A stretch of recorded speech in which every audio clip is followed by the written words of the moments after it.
Col·lectius en xarxa. Diversitat i visibilitat en format podcast.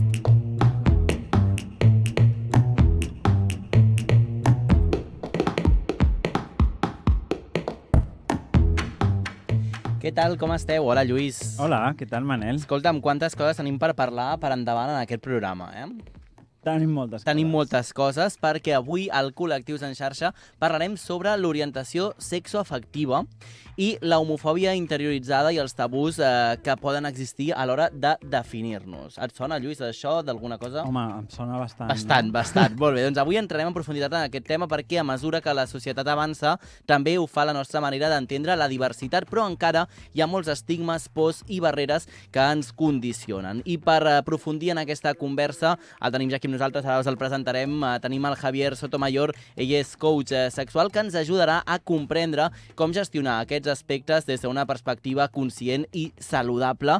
I a més de tot plegat, Lluís, doncs parlarem avui sense filtres, farem preguntes. Ja li hem fet algunes preguntes al Javier abans de començar el programa, perquè ja han dit, després t'ho preguntarem en antena, però abans et volem preguntar això perquè és un tema que en tenim interès i volem conèixer. Ressona, no? I ressona. Per tant, anem per feina? Vinga. Doncs vinga, avui al Col·lectius en xarxa, orientació sexoafectiva. Comença el Col·lectius en xarxa amb Lluís Rodríguez Lago i Manel Ferrer.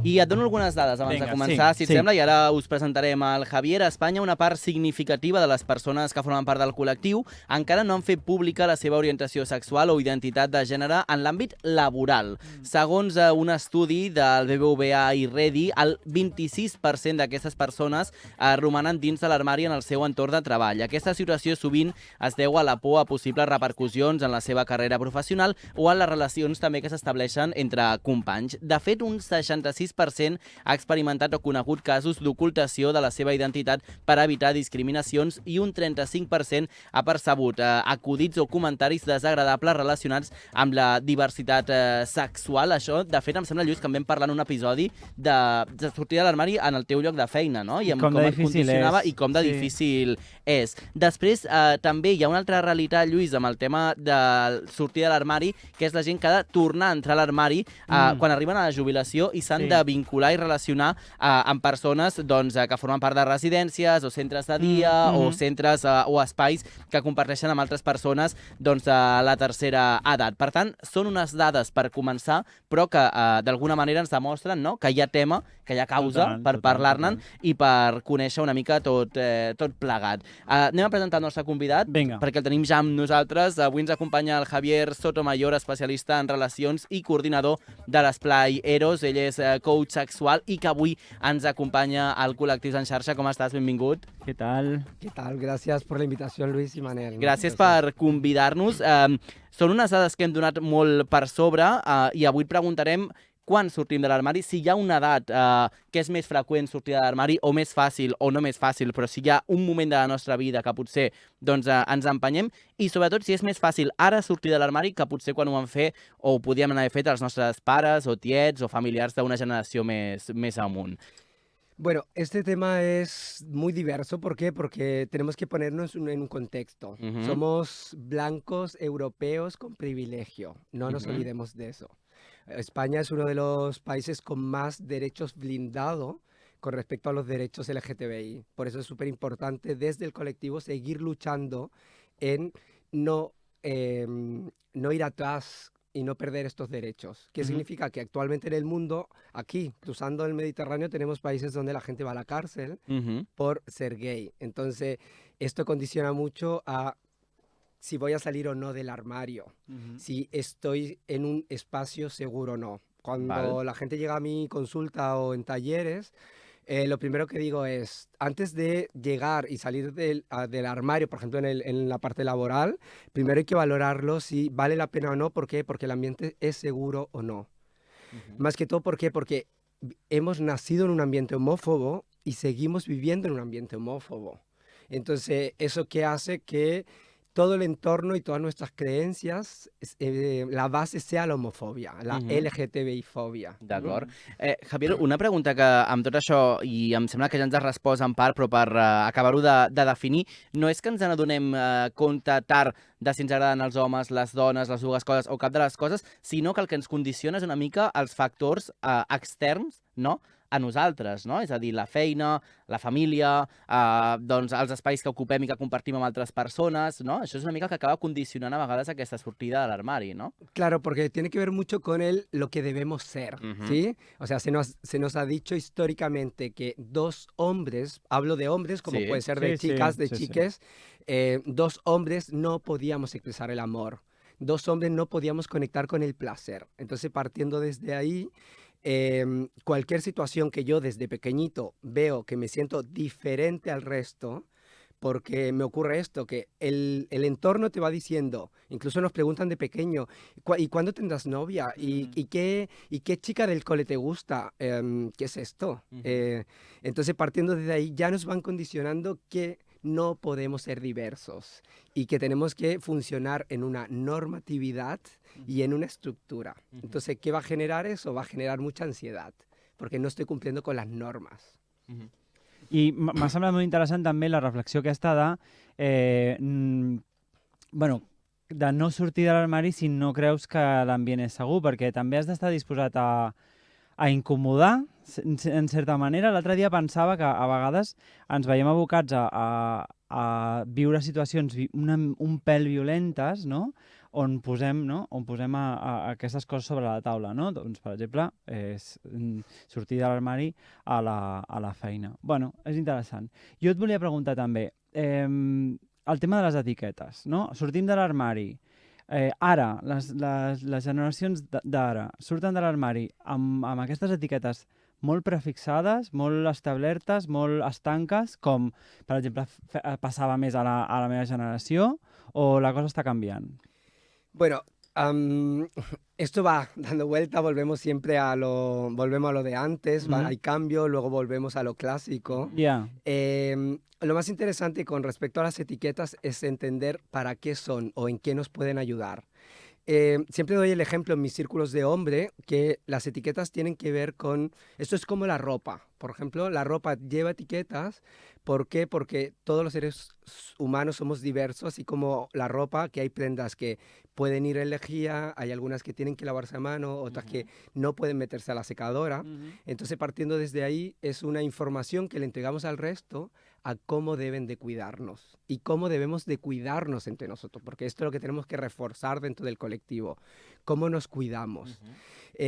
Partiendo desde ahí, más que cada persona encasillarse en una etiqueta o identificarse con una letra, ¿sí? Yo soy la Q, yo soy el plus, yo soy la G, tiene que ver con cómo yo voy descubriendo mi sexualidad, y es interesante porque orientación sexoafectiva hoy. Hay que entender que una cosa es cómo queremos, cómo expresamos el amor y cómo amamos a personas que pueden ser de mi mismo género, de otro género, y otra cosa es cómo conectamos con el placer. No necesariamente tienen que ir unidas, podrían ser diferentes. Abans estàveu tenint una conversa fora de l'estudi que m'ha semblat molt interessant, que deies, Lluís, que havies vist que les generacions que venien per sota nostra, no? Tenien uns àmbits totalment diferents als nostres, no? Bueno, explica'ns una mica això. Sí, jo li comentava al Javier que jo havia llegit que entenen la manera de relacionar-se d'una altra forma, no? I li deia, sembla ser que tenen menys, no? Estadísticament tenen menys sexe o consumeixen menys alcohol, hi ha com una manera diferent en la relació amb com s'apropen també a l'oci i com s'apropen també a les relacions sexoafectives. Per què passa això, Javier, que es vinculen de manera diferent i tenen hàbits diferents als de la nostra generació? Bueno, pensemos que la gente, yo tengo 43 años, entonces, ¿qué nos pasaba a nosotros? Partiendo de que no podíamos amar a alguien de nuestro mismo género, de nuestro mismo sexo, ¿sí? Eso es lo primero. Pero luego, ¿qué pasaba con el placer, con esta pulsión que tenemos de me gusta, que quizás de pequeño nuestra energía sexual se manifestaba en que queríamos jugar con un compañero y queríamos pasar toda la tarde? En ese tiempo no sabíamos lo que era follar, solamente sabíamos lo que era jugar y queríamos pasar toda una tarde o todo el día jugando con un amiguito. Bueno, cuando ya somos mayores, eso es una atracción, que es una pulsión sexual, ¿sí? Esto, ¿qué pasa? Que nuestros referentes, ¿cuál fue? Como no nos enseñaron educación sexual o la educación sexual estaba basada en la prevención del VIH o los embarazos. Lo que no puedes hacer, ¿no? Así es, desde el miedo y no desde conectar con el placer, obviamente que nos íbamos a relacionar desde otra forma. Nosotros no teníamos al alcance la pornografía en la mano, en un móvil. Nunca habíamos visto tantas imágenes porno, tantas imágenes sexuales, como lo que pasa ahora con la juventud, con los chicos jóvenes que van a su primer encuentro con mucho más imágenes en su cerebro con respecto a cómo deben de funcionar y luego se encuentran en la realidad con mucha frustración porque se dan cuenta que eso no es la verdad, no es la realidad. Per això deia que no necessàriament és positiu aquest sobreaccés a aquest contingut digital, no? Perquè, clar, fins a un cert punt sí que et pot donar pistes de com funciona la vida real, però ja hem parlat moltes vegades també en aquest programa que la pornografia res té a veure o poc té a veure amb la realitat que tu et trobes quan te'n vas al llit amb algú, ¿no? Y es, sí, más que todo, ¿por qué? Porque cuando nosotros vamos al cine y vemos una peli de ciencia ficción, tenemos súper claro que no podemos venir, elevarnos, volar, lanzar fuego por los ojos. No podemos hacerlo, lo tenemos súper claro. Ojalá fuego por los ojos. O más, claro. Pero ¿por qué con el porno, con la pornografía, no tenemos claro que esas imágenes son ciencia ficción? Entonces llegamos a un encuentro desde ahí, desde cumplir guiones sota caballo rey, con ciertas conductas y cómo yo debo funcionar, pero nadie me dijo que eso es ciencia ficción, que eso no es real, que la realidad no es así. Entonces, ¿qué me voy a encontrar? Mucha frustración, mucha ansiedad. Clar, segurament, ho deies, seguir gairebé un guió i un ordre establert com si fos una pel·lícula. Clar, llavors, en aquell moment, res s'assembla al que tu has pogut veure, no, a internet. I aquí ve la frustració, entenc, de relacions que al final no acaben sent com tu t'esperes. Y yo, por ejemplo, desde terapia sexual, lo que transmito y lo que enseño a la gente, primero es, hay que modificar este guión y conviértelo en rituales, rituales eróticos. ¿Por qué? Porque cuando llegamos a una cama, cuando llegamos a un encuentro, somos personas vulnerables, que conectamos con otras personas vulnerables y que venimos llenos de etiquetas, de heridas de infancia, de miedos, de vergüenza. Entonces nos vamos a encontrar desde ahí. Si nos relacionamos desde el ego, vamos a tener relaciones impersonales. D'acord. Pero si lo hacemos desde nuestra vulnerabilidad, podemos conectar, que la sexualidad al final es conectar. Una mica abans has dit que calia reforçar dintre del col·lectiu com ens cuidàvem. Así es. És una assignatura pendent de les persones gais, en aquest cas? De todos, de todas las letras. ¿Por qué? Okay. Porque todos lo que tenemos en común, que tenemos una ansiedad minoritaria o estrés de la mayoría, que se llama este fenómeno. ¿Por qué? Porque hemos sufrido bullying, acoso, violencia, maltrato o incluso silencio. Cuando los padres de mi novio, de mi chico, no me reconocen, cuando dicen tu amigo, tu compi de piso, este silencio también es una violencia. Y eso es lo que tenemos que, desde ahí, entender que hemos sufrido violencia y estamos en una constante alerta. Y como estamos en una constante alerta, muchas veces, ¿qué hacemos? Entre nosotros, vamos y canalizamos esa violencia. Entonces, eso es lo que toca y esa es la asignatura pendiente que tenemos que comenzar a acompañarnos, a cuidarnos desde dentro del colectivo. Más en los tiempos de odio que estamos viviendo y que se vienen a peor. Col·lectius en xarxa. Segueix-nos a les xarxes socials i a les principals plataformes de podcast. Javier, i ara una pregunta que no sé si tindrà una resposta exacta, però segurament que ens sabràs guiar molt bé. Hi ha una edat o un moment concret de la vida que potser per als condicionants i pel moment és més fàcil sortir de l'armari? No ho sé, potser abans d'entrar en el món laboral o potser abans de canviar, no ho sé, de l'institut a la universitat, o no sé si hi ha algun moment que potser sigui més fàcil doncs, poder obrir-te i mostrar-te. Suposo que cada cas és diferent, però no sé si hi ha algún moment que es especialmente més bo.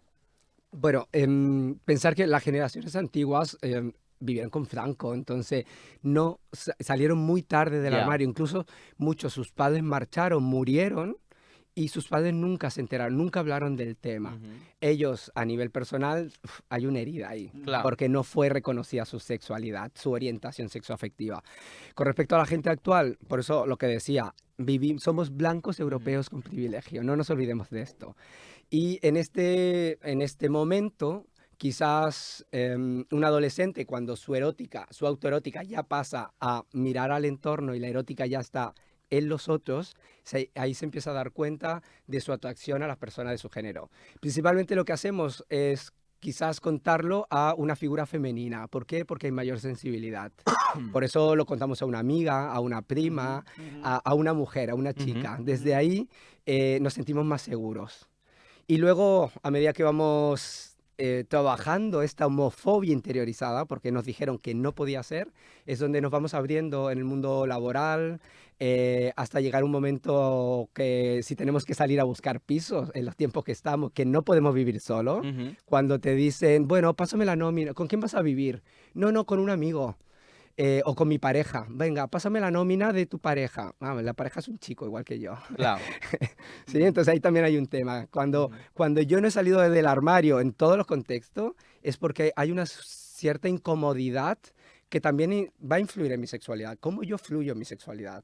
Que aquí se abre también un tema porque tiene que ver con los roles, con cómo doy y recibo y muchas cosas. Doncs parlem de l'homofòbia interioritzada i quins són aquests efectes que poden produir també en l'autoestima o en aquestes relacions, o com vinculem, no? Bueno, principalmente cómo vivimos nuestra sexualidad y nuestra afectividad, lo que decía antes. Había un tema que me olvidaba y que es la línea de todos mis talleres que tiene que ver con la ternura entre hombres. Que això ens has dit abans, que no ho treballem suficient i que quan ens trobem en el moment de relacionar-nos és tota una barrera, ¿no? Claro, ¿por qué? Porque nos dijeron que los dos hombres no pueden mostrar afecto. Porque si dos hombres muestran afecto, pues son marisquera, como dice mi amigo Mr. Ameline. Entonces, y si dos chicos muestran su afecto, lo que va a pasar es que son vulnerables. Y desde ahí tenemos constantemente este tema que no podemos mostrar nuestra vulnerabilidad. Pero en realidad lo que toca, cuando yo desde la terapia sexual lo que enseño, primero es a conectar con la energía sexual, con nuestro niño, con la curiosidad de nuestro niño, y luego desde ahí conectar con esta parte de vivir una sexualidad mucho más libre, sin estas etiquetas que son las que me han ido condicionando, y expresando la ternura. Porque la ternura pues es una herramienta transversal que tenemos, ya sea para poner límites, desde la no violencia y de sin ser borde, puedo decir que no, o lo puedo llevar a la erótica.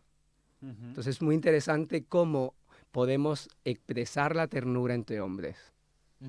Doncs una bona reflexió. Total. Tornant de cop amb una cosa que has explicat fa uns minuts, parlava justament doncs, de les èpoques que van una mica més enrere a les nostres, aquelles famílies que havien conviscut en l'època de Franco, que segurament, Lluís, hi ha moments actuals que segurament esperem 4 o 5 anys més i veurem també en quin moment ens trobem nosaltres, que mai van poder sortir de l'armari amb les seves famílies, amb els seus pares, amb les seves mares.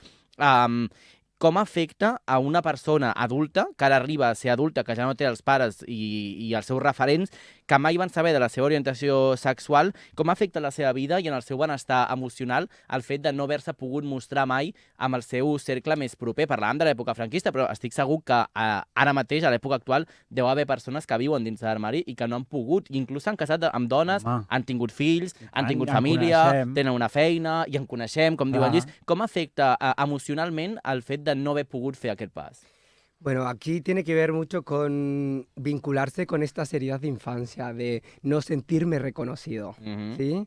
Y desde ahí yo voy a vivir mi sexualidad voy a tener dos opciones de vivir mi sexualidad. Hacia la hipersexualización, que es lo que muchas veces hacemos, porque los hombres gay hipersexualizamos, o hacia la represión, como fuerzas opuestas, ¿sí? Entonces, interesante, es muy interesante porque de ahí cada persona va a tener su punto. Yo desde ahí lo abordo de ¿hacia dónde has ido? ¿Hacia la represión o hacia la hipersexualización? Y ahí, ¿qué es lo que pasa con esta gente que a nivel emocional no me siento reconocido? Mis padres no me han reconocido. ¿Por qué? Porque esto es parte de mí. yo siempre lo explico, en términos biológicos hemos venido a regular la especie. Ya, Muy Darwin, muy sí, Darwin. sí. Nos toca una Sí. función. ¿Por qué? Porque la sexualidad tiene 3 fines de acuerdo a un modelo biopsicosocial. En términos biológicos, la sexualidad es para reproducirnos, que fue lo que dijo el modelo clerical, que solo existía eso. Pero luego existe a nivel psicológico social, que es para expresar el placer, expresar las emociones y para comunicarnos. Entonces, cuando le damos la vuelta y reversamos este modelo clerical impuesto, ¿qué nos queda? Conectar con el placer y la comunicación. Y desde ahí es la invitación a que la gente conecte con su sexualidad desde el placer y la comunicación. Tenemos que tener más sexo oral, tenemos que hablar más de sexo, de que lo que nos gusta o no.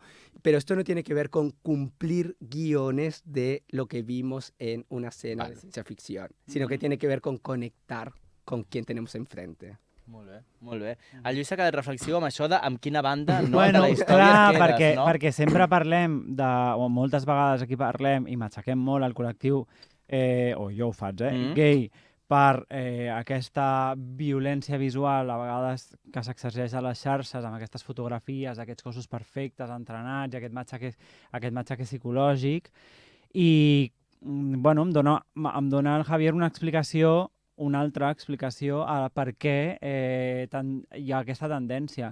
I si elaborem més, imagino que puc arribar a imaginar per què la dona lesbiana no acaba seguint aquest patró, potser no tant, no? Perquè torna a ser dona, hi ha més passar desapercebut, no? Pero hablamos ahí, vuelvo a repetir en el Digas. contexto, somos hombres blancos europeos. Ya. Una dona ya está bajo, Clar, per això, bajo la línea de totalment, opresión. totalment, sí, Entonces, sí. ¿qué pasa? Que lo va a llevar en silencio. Clar. Y de ahí es que vienen muchas conductas aversivas que quizás tienen que ver con el consumo de sustancia, ya sea alcohol muchas veces en las mujeres o drogas directamente en los hombres, o intento autolítico, autolesiones, pero se sufre en silencio. Amb això, intentant també donar com una mica d'esperança en tot plegat, Javier, per algú que doncs, segurament no ha pogut sortir de l'armari quan ha volgut i quan ho ha desitjat, i ara es planteja fer-ho, quins passos ha de seguir o podria seguir per no fracassar en l'intent, o si més no tenir la sensació de que està fracassant en aquest pas endavant que vol fer?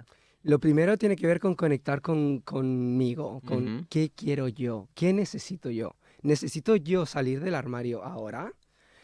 ¿Lo quiero hacer? ¿Lo compensa o no? Pues si mi objetivo es vivir mi sexualidad y afectividad mucho más plena y de una manera más sana y poder expresar todo el amor que tengo, pues sí, llegará un momento en que podré fluir. Pero si no se dan las condiciones porque no estoy en un ambiente seguro, porque tengo que psicoeducar a mi entorno y en eso implica a mis padres, que quizás me toca estar cuidándole, o situaciones tan reales como que los alquileres están muy caros y quizás me ha tocado volver a vivir con mis padres. ¿Qué hago? ¿Qué hago? ¿Vivo en un afecto a la convivencia del día a día o vengo y salgo del armario porque toca? Entonces, hay muchas realidades. És que ara, Lluís, fixa el que estic pensant, i és amb la suma de diferents idees que hem tractat aquí al programa. Hem parlat, Javier, en altres ocasions, de quan tu vius en un poble o en un entorn petit i te'n vas a viure a Barcelona o a Madrid i en el poble doncs, no t'havies mostrat com a gay. Estem posant tota l'estona posant d'exemple el gay, però és veritat perquè és el que tenim més a mà i ens ve més estona. Que no has posat doncs, a funcionar la teva identitat, te'n vas a viure a Barcelona o a Madrid en un ambient molt més gran, segurament comparteixes pis amb persones que també formen part de la teva mateixa orientació o crees un grup d'amics per sortir de festa amb aquesta orientació, i amb el que deies, Javier, ho he sumat, pel motiu que sigui, perds la feina, acabes d'estudiar, trenques amb la parella i has de tornar a casa als teus pares, que és un entorn que potser no has treballat, i tornes un altre cop cap enrere, sent més gran i amb més edat, ¿no? Claro, eso es el sexili. El sexili. Al sexili, ¿sí? Por ejemplo, desde Federación, desde la FEL de entidades LGTBI, yo coordino el grupo de VIH a nivel estatal y este año es el año temático del sexilio. Entonces ahí es interesante, ¿por qué? Porque, ¿qué es lo que ocurre? Podemos volver a casa por Navidades, porque mi madre está enferma, porque me toca cuidar a mis padres. Hay distintas razones. Clar. Entonces, pero principalmente por Navidades, cuando nos toca volver, es muy duro. Encontrarnos con violencia, con comentarios, con silencio, esto duele y genera heridas. Entonces, desde ahí son temas que toca abordar. Som tan diversos com la quantitat de colors que poden existir i els que encara desconeixem. Jo pensava que sempre defenso molt, així una mica bel·ligerant, no? Que hem de ser molestos, que hem de ser per això que deies tu, de condicionar la convivència, no sé què, jo sempre estic molt aquí, però clar,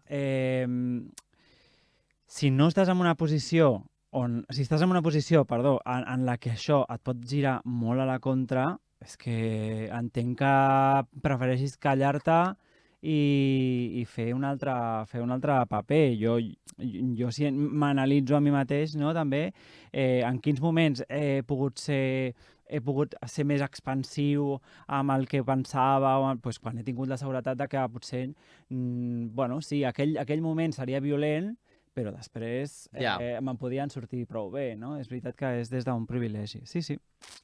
Doncs amb tots, estem aprenent moltíssim, Javier, t'agraïm moltíssim que estiguis aquí amb nosaltres, perquè és veritat que hi ha un punt més abans d'acomiadar-te que volia parlar amb tu, que és també, hem parlat d'això, de com la feina o els entorns amb els que ens hem de relacionar ens poden a vegades donar l'esquena, però també volia que ens en recordéssim i comentar-ho amb tu d'aquelles persones aliades, que a vegades tu dius que acostuma a ser una dona, no?, o una noia, que també donen un suport i donen un acompanyament a moltes persones que ho estan passant en un moment molt complicat i que són molt vulnerables, ¿no?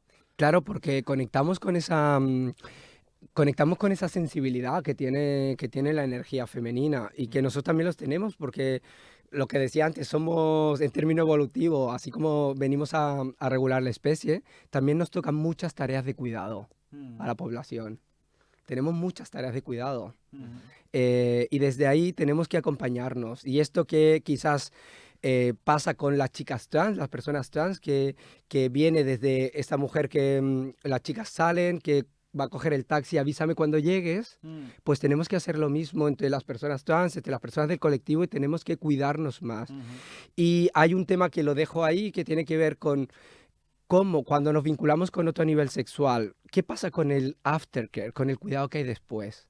¿Por qué? Porque vamos muy a saco, que ya lo entendimos por qué, pero ¿qué pasa después? Que esto no quiere decir que yo me tenga que vincular afectivamente amb aquella persona claro, durant un llarg no temps, fa falta que li compris flors. No, tal ni que cual. li diguis bon dia. Pero algo tan simple como cuidados durante la hora que vamos a estar o vivimos una situación muy dopaminérgica, muy sexual, pero después de ahí oxitocina, tacto, cuidarnos y luego puede ser de qué tal, cómo está. Y desde la sinceridad, pues ja no me apetece quedar o no puedo, però ser responsable, efectivament. Doncs mira, ens interessa moltíssim aquest tema, justament, que hem acabat. Per tant, Javier, hauràs de tornar un altre dia per seguir parlant d'aquests temes i que avui hem après moltíssim. On et podem trobar a les xarxes socials, qui ens estigui escoltant o veient? On et trobem? Val, perfecte. Mi Instagram és Sotomayor Sexólogo BCN. Molt bé. Y si no, en espayeros.com hago círculos de hombre, hago muchos talleres. Estoy ahí, sí. Molt bé. Doncs, Javier, moltes gràcies per acompanyar-nos avui al Col·lectiu en xarxa. No, a ustedes por la invitación. Que vagi molt bé. Lluís, amb què marxem o què recomanem avui? Mira, marxem amb Amaya. Molt bé. I aquest MAPS. Perfecte. M-A-P-S. Saps què vol dir? No, què vol dir? Mejores amigas para siempre. Ah, molt bé, doncs mira, m'encanta això. Com nosaltres, Lluís, que ja és de per vida. Ens farem avis junts. Serà preciós, això, ja veuràs. I seguirem fent el Col·lectiu en xarxa amb 850 anys, allà amb el micro, sense aguantar-nos. Allà estarem. Gràcies a tots, gràcies al Marçal CC i al Joan Cisa per acompanyar-nos a les vies de so. I fins la setmana que ve, que vagi bé. Adéu. Adéu.